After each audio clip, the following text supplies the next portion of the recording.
Hello everyone, তো এই যে আমি দিদিদের বাড়ি যাব বলে বেরালাম। দিদিদের বাড়িতে যেহেতু কদিন থাকবো, তো এই তো ফার্স্টে নৌকাতে এসে বসলাম। তো নৌকাতে মধ্যে কেউ ছিল না, পুরো ফাঁকা।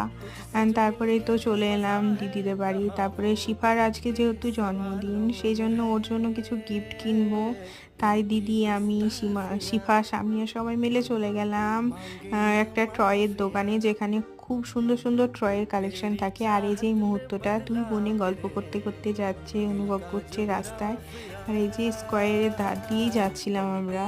তো রাস্তাটা ফাঁকাই ছিল আজকে বেশ মোটামুটি। এই তো টয়ের দোকানে চলে এলাম। আর এখানে টয়ের কালেকশন ভীষণ সুন্দর থাকে, মানে যেটা চাই সেটাই পাওয়া যায়, এরকম কালেকশন ভীষণ সুন্দর। এই তো টয় দেখছিল, ও একটা ডল হাউস নিয়েছে, অনেক কিছুই নিয়েছে, পরে দেখাবো অন্য ব্লগে। আর এই তো টয় নেওয়ার পর একটু চলে গেছিলাম দোকানে, খাওয়া দাওয়া করে ঘুরে টুরে বাড়ি চলে এলাম। ওকে।